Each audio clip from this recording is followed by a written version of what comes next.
ম্যাপটাতে দেখা যাচ্ছে রীতিমতো যে রাশিয়া ধীরে ধীরে গুটি গুটি পায়ে মিয়ানমারে পৌঁছে গেছে, পরমাণু কেন্দ্রের দিকে নজর রাখছে। সেই দিকটাতে একবার নজর রাখবো, সেই ম্যাপটার দিকে আমরা নজর রাখবো, যে যেই ম্যাপটাকে নিয়ে কিন্তু রীতিমতো জল্পনা আলোচনা শুরু হয়ে গেছে। এই ম্যাপটা নিয়ে একবার যদি সুভাষিসদা একটু বোঝানো সম্ভব হয়। দেখো, বোঝানোর জন্য সবার আগে যেটা বুঝতে হবে সেটা হচ্ছে মিয়ানমারের কন্ডিশনাল স্টেবিলিটিটা। মিয়ানমার কিন্তু যে জায়গায় দাঁড়িয়ে আছে, মিয়ানমারের যেই পজিশনসগুলোতে রাশিয়া নিজের জায়গাগুলো করছে, সেটা কিন্তু ভীষণ স্ট্র্যাটেজিক ইকোনমিক জোনস। তাতে কি সুবিধা হবে আমি তোমায় বলি, তাতে জলপথে তারা মিয়ানমারকে সাপোর্ট দিতে পারবে, তারা স্থলপথে এমন একটা পরিকাঠামো সৃষ্টি করতে পারে যেটাকে ব্যবহার করে মিয়ানমার নিজেদের বাঁচাতে পারবে। এবং যদি সেটা হয় তাহলে বোঝার চেষ্টা করো, মিয়ানমার স্ট্র্যাটেজিক্যালিও এমন জায়গায় চলে গেল, শক্তিশালী হয়ে গেল, মিয়ানমার এমন একটা ফিউচারিস্টিক পজিশনে চলে গেল যে মিয়ানমার পরবর্তীকালে সেই জায়গাগুলোকে ব্যবহার করে এমন বিজনেস বা এমন ট্র্যাজেক্টরি তৈরি করতে পারবে যেটা তাদের ইকোনমি বা জিডিপি গ্রোথে কাজে লাগবে। এই যে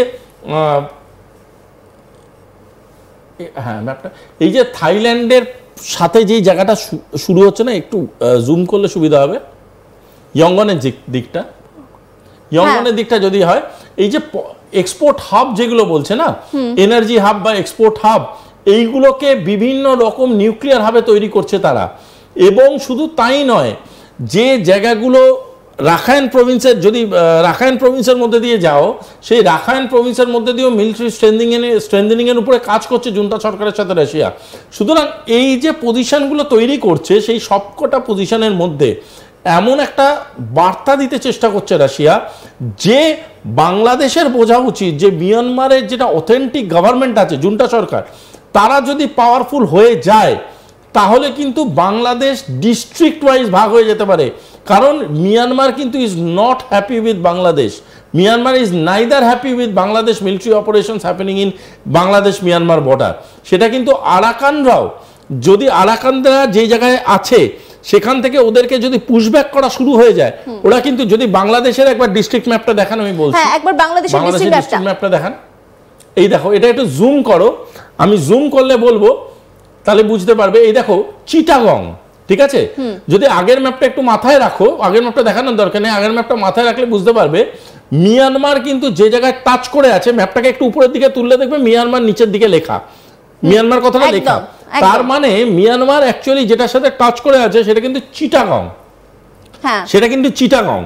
চিটাগং এ তুমি একটু মনে করে দেখো সম্প্রতি ইতিহাস, চিটাগং এ সব থেকে বেশি মাইনরিটি কিলিং হয়েছে, চিটাগং এ সব থেকে বেশি আর্মির দ্বারা একদম পরিকল্পিতভাবে আক্রমণ হয়েছে। আচ্ছা, চিটাগং যদি এখন অ্যান্টি স্পিং খেলতে শুরু করে, চিটাগং যদি এখন বলতে শুরু করে যে আমরা আরাকানকে অনেকটা জায়গা ছেড়ে দেবো, আরাকান ঢুকুক বাংলাদেশে, কি করবে তখন বাংলাদেশ? বাংলাদেশ তো তখন নিচ থেকে চাপ পেতে শুরু করবে। শুধু তাই নয়, যদি ইভেন আরাকানের সাথে জুন্টার কনফ্লিক্ট লাগে, তাহলে আরাকানও পিছানোর জন্য চিটাগংয়ের ভিতরে ঢুকতে পারবে। এবং চিটাগংয়ের সাধারণ মানুষের সেখানে স্ট্যাটাস ইজ ভেরি ইম্পর্টেন্ট। এবং এই যে উপর দিকে, যদি ম্যাপটার উপর দিকে যাও, ম্যাপটা রাজশাহীর উপরটা দেখাও, রংপুর আছে। এই যে রংপুর যে জায়গাটা আছে, এই রংপুর কিন্তু, যদি আমাদের 7 সিস্টার্স নিয়ে যে বড় বড় কথাগুলো বলছে, এই রংপুর যদি কোনোভাবে কেটে বেরিয়ে যায় বাংলাদেশ থেকে, তাহলে কিন্তু বাংলাদেশ চলে যায়, ভারত 8 সিস্টার হবে সেটা পরের কথা। তার থেকেও বড় যে জিনিসটা হবে, এন্টায়ার এশিয়ান ইকোনমিক করিডোর তৈরি হয়ে যাবে। যদি এন্টায়ার এশিয়ান ইকোনমিক করিডোর হয়, সেটা কিন্তু বাংলাদেশকে অটোমেটিক্যালি অ্যাম্পিউট করে বেরিয়ে গেল। তার মানে বাংলাদেশ নিচের দিক থেকেও কেটে যাওয়ার চান্স, উপর দিক থেকেও কেটে যাওয়ার চান্স।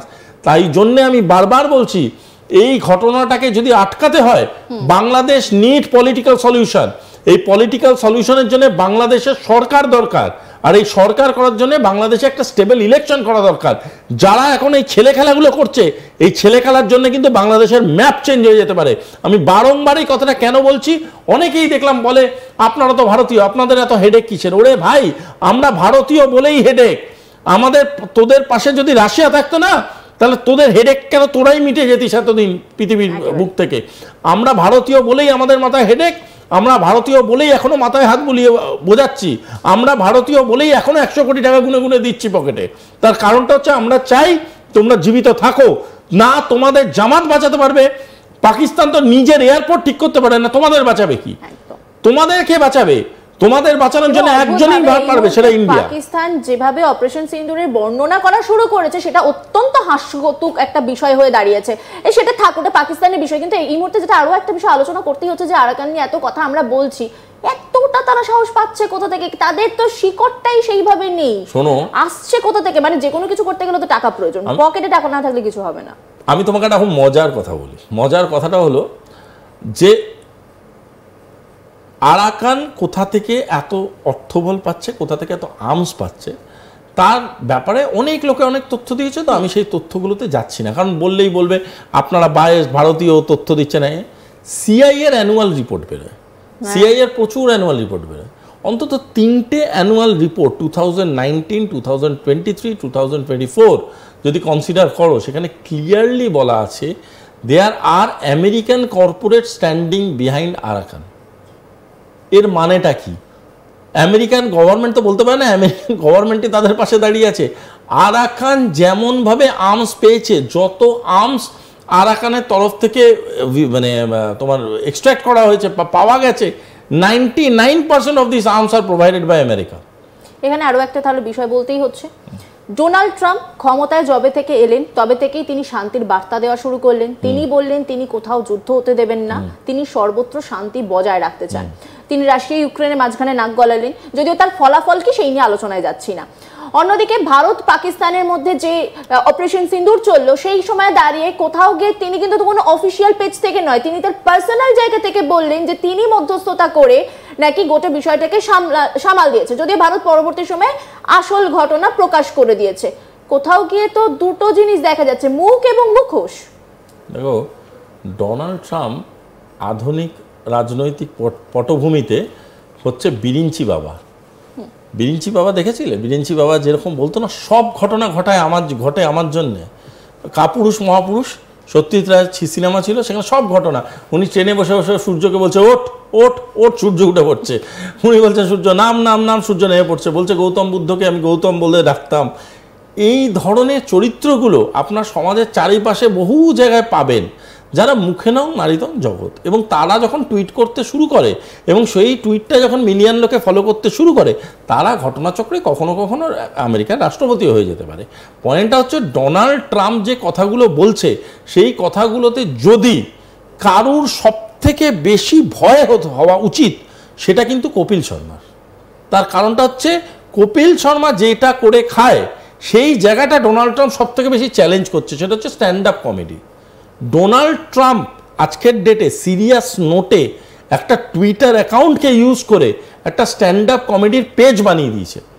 ওখানে দাঁড়িয়ে দাঁড়িয়ে উনি কি বলছেন, যে ভারত এবং পাকিস্তানের মধ্যে মধ্যস্থতা উনি করিয়েছেন। দুটো দেশের একটা ডকুমেন্টেও তারা বলেনি যে, পাকিস্তানও বলেনি, ইভেন পাকিস্তানও বলেনি যে ডোনাল্ড ট্রাম্প আমাদের মধ্যস্থতা করেছে। ভারত তো ভুলেই যাও।